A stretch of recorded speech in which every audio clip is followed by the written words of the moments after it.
আমরা ডাক্তারি করি, ডাক্তারি করার সময় আমার কাজটা যাতে সবচেয়ে নিখুঁত হয়, কারণ আল্লাহ পাক আরেকটা হাদিসে আছে আল্লাহ পাক নিখুঁত কাজ পছন্দ করেন। কারণ ওইটাই যে সব কিছুই আল্লাহ পাকের মতো করে করতে হবে। আমি যে পড়াশোনা করছি খুব নিখুঁতভাবে পড়াশোনা করা দরকার। আমি যে ট্রেনিং করছি খুব নিখুঁতভাবে করতে হবে। আমি যে কাজ করছি, যখন আমার যে কাজটা করব খুব নিখুঁতভাবে, খুব আন্তরিকতা, খুব নিষ্ঠার সাথে করতে হবে। সবগুলি যখন একত্রিত হবে তখন সেটা নিখুঁতভাবে হবে।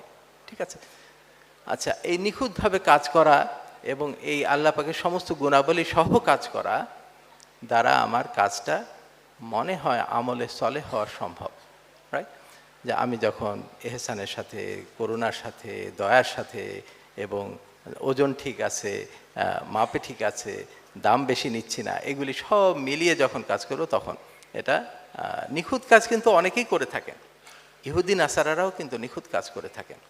ঠিক আছে? কিন্তু মুসলমানের নিখুঁত কাজের উদ্দেশ্য কি হবে? উদ্দেশ্য হবে ভিন্ন।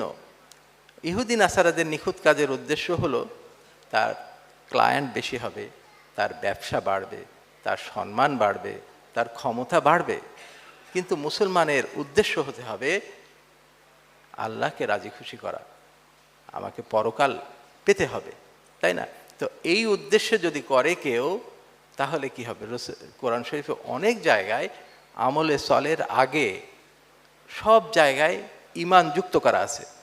যে ব্যক্তি ঈমানের সাথে আমলে সালেহ করবে, তারপরে অধিকাংশ জায়গায় আর কোনো ক্রাইটেরিয়া বা রাখা হয়নি, তাকে জান্নাতের কথা বলা হয়েছে। কাজেই আমলে সালেহ খুবই ইম্পর্টেন্ট। আচ্ছা, আমলে সালেহ কেন এত ইম্পর্টেন্ট? কোরআন শরীফ কিন্তু অনেক জায়গায় আমলে সালেহ সম্পর্কে কথা বলা আছে। তো কেন ইম্পর্টেন্ট? কারণ আমলে সালেহ দ্বারা মানুষকে জাজ করা যায়। আপনি কেমন? আপনি কি ফাঁকি দেন কিনা? আপনি কি ভেজাল মিশান কিনা? আপনি কি ওজনে ঠিক দেন কিনা? আপনি কি দাম বেশি রাখেন কিনা? আপনি কি প্রতারণা করেন কিনা? আপনি কি মানুষকে ঠকান কিনা? এই যে অনেক জিনিস, আপনি কি দয়া করেন কিনা? আপনি কি ইহসান করেন কিনা? অনেকগুলি পয়েন্ট আপনাকে বিচার করা যায়। সেই জন্যই মনে হয় আমলে চলে ইম্পর্টেন্ট। কেমন? আমরা পরীক্ষার সময় দেখি এখানে অনেকেই স্টুডেন্ট আছেন, অনেকে টিচারও আছেন, আমাদের শ্রদ্ধেয় শিক্ষক মণ্ডলী আছেন। তারা যখন ভাইবা নেয়, যেই কোশ্চেন, অথবা আমরা যে রিটেন পরীক্ষা দেই, যেই কোশ্চেনে অনেক জিনিস জাজ করা যায় সেই কোশ্চেনে মার্কস বেশি থাকে। ধরেন একটা প্রশ্ন থাকলো যে একটা মানুষ জন্ডিস নিয়ে আসছে, বমি করছে, কি কি হতে পারে, তার কি কি ইনভেস্টিগেশন করবা, কি কি পরীক্ষা নিরীক্ষা করবা, এই ধরনের কোশ্চেনে মার্কস কিন্তু অনেক বেশি থাকে। কি ম্যানেজ করবা, কি কি ডিডি হতে পারে, এই ধরনের কোশ্চেনে মার্কস 20-25 থাকে।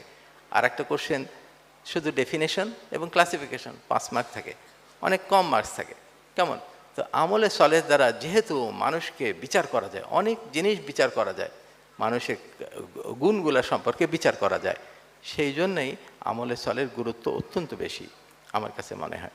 তো মানুষ যখন এইভাবে আমলে সলেহ করতে থাকে, খুব ভালোভাবে কাজ করতে থাকে, তখন আল্লাহ পাক অটোমেটিক তাকে টাকা ঢেলে দেয়, তার সম্মান বাড়িয়ে দিতে থাকে, তার ক্ষমতা বাড়তে থাকে।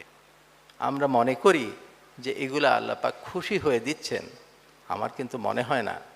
আমার কাছে মনে হয় তাকে আরেকটা পরীক্ষার ভিতরে ফেলছেন। কারণ হলো পরীক্ষার হলে ভাইবা